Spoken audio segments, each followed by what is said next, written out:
The Horn. A grey, swirling fog had descended on the town of Littlecombe. Not just any fog that rolls in off the sea. No, this was a fog you could touch, you could smell, and you could taste. Along the main street a funeral procession was walking the long, cold mile to the cemetery on the outskirts of town. They were a sombre group, all dressed in black. Black cloaks, black boots, and black hats. Even their faces seemed to be the shade of black, or perhaps just an ashen grey. On their shoulders they bore a coffin, a gentleman's coffin, a man respected by the community. He was a judge, Lord Salisbury, as he was known to the public, and to those who had been sent to the gallows by his lordship. Behind them came the mourners, their heads bowed low, their hands clasped in front of them. The women held bunches of dried flowers and said not a word, as the jet-black ribbon that held their bonnets in place were tied so tightly as to pinch the skin around their pretty throats. Through darkened windows people stared out at them, their lips sealed. They had never seen the town this quiet. When a judge died, it was a big thing. It was almost as if the people judged themselves in the wake of this dark march. Past the courthouse they went, now silent and respectful. Past the town square where the dreaded hangman earned his pay. Past the schoolhouse, and so on to the church, where the sad toll of the bell sounded almost muffled through the mist. They passed through the small wrought-iron gate into the churchyard, walked through the rain-soaked grass until they reached the plot of land they had designated for the burial. Most of the headstones were beginning to wear, a combination of wind and rain and the salt air that blew off the sea. "He would have preferred a simple service," whispered one of the mourners. "He never did go to church." The parson took a watch chain from his pocket and examined the time. It was 5:15, and the cloudy sky was already beginning to darken. They gathered round the open grave and watched and listened as the coffin was lowered into its final resting place. Once the coffin was in position, there was a ruffling of cloak, and a long brass horn was produced. There was a whispering and a murmuring within the crowd, an evident sign that this strange instrument had stirred up a stronger emotion than anything else. And so it should, for the horn had been born out of fear, the fear of burying one's soul alive. It was fed through a slanted hole in the ground and through a small hole in the casket. Thus, if his lordship was suddenly to awake, he was to blow on the end of it until somebody came to his rescue. When the coffin had been covered over with the earth and the dried flowers placed on top, some mourners began to disperse and filter out onto the road. Others stayed behind to sprinkle the arrangement with their bitter tears. The parson and Mr. Sondheim, the local officer, were talking as they walked back along the street, their heels tapping on the cobbles. "And how's your wife today, parson? Well, I trust?" "Oh, very well, Mr. Sondheim, very well. But her nerves are frayed when it comes to funerals. She prefers to stay at home." "Well, it's perfectly understandable." "Perfectly," said Mr. Sondheim, lying through his bone-white teeth. A few paces behind them came the doctor, Mr. Clark, and a close friend of Lord Salisbury, and Mr. Sam Hutchings. "A good friend he was," said Sam, thoughtfully. "Very sad.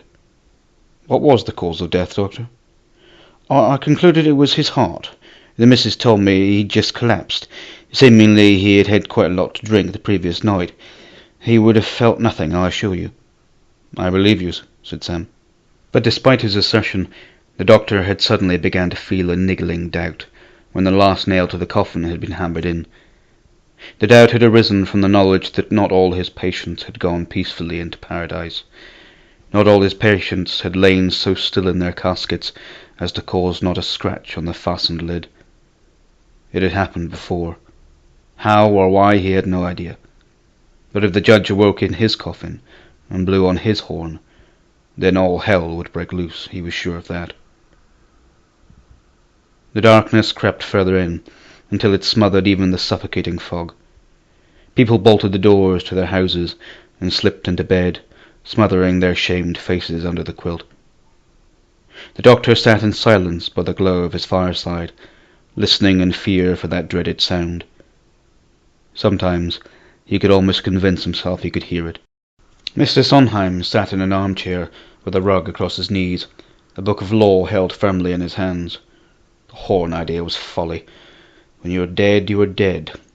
Although with the lack of talents that bloody imbecile of a doctor had, anything was possible. The parson had refrained from going to bed, and instead went round to the church to finish a manuscript he'd been working on. He sat in candlelight and wrote in neat, angelic writing on a piece of yellow parchment. The judge's body lay but a few yards from where he worked in holy silence. A single drunkard still roamed along the high street, swerving from one side of the cobbles to the next, an empty ale mug in his grubby left hand. His face was wet from perspiration and beer, and his eyes glinted, though there was not light enough for them physically to do so. He had been thrown out of the Lion's Ale-house, and had staggered through the narrow lanes, bumping into passers-by, hurrying to get home. He was singing now, an incoherent wailing that sounded twice as loud in the silence of the night. As he stumbled forward on his wavering legs, he stared into the gloom up ahead. It was an even thicker darkness that waited for him, literally. Indeed, it was the same darkness that waited for the entire population of Littlecombe.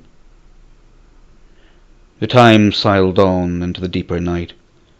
Mr. Sondheim had fallen asleep while reading, and had let the book fall from his grasp. The doctor still sat, by now poised on the edge of consciousness, but still keeping one ear open for that sound.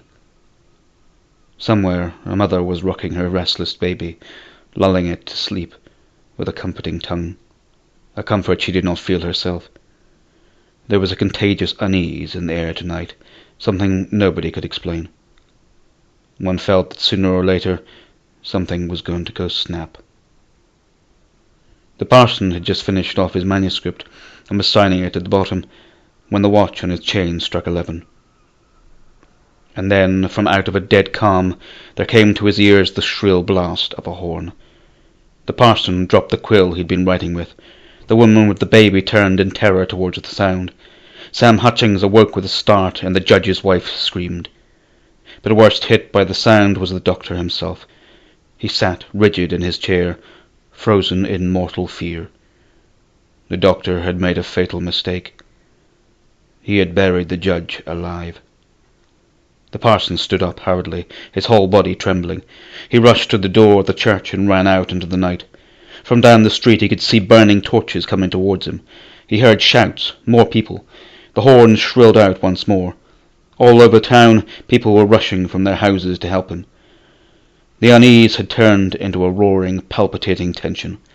Shovels dug furiously into the earth. Mud and stones were thrown everywhere in the panic that had arisen. They made quick progress in their brave effort to dig him out of the grave.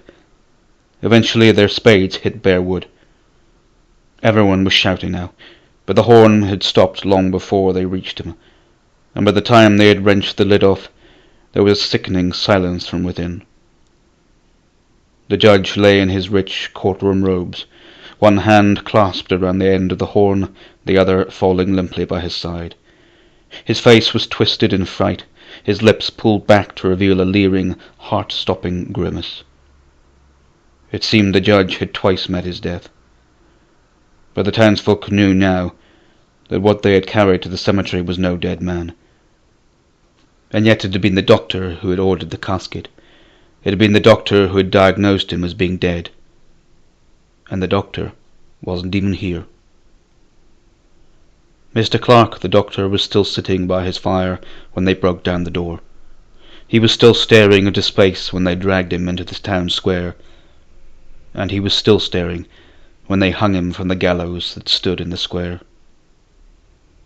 But the dead do not rest so easily. Ever since that fateful occasion, the horn has blown 2 shrill blasts into the night, on the anniversary of Lord Salisbury's death, always on the stroke of 11. The judge had passed sentence one more time. The residents of Littlecombe would never forget.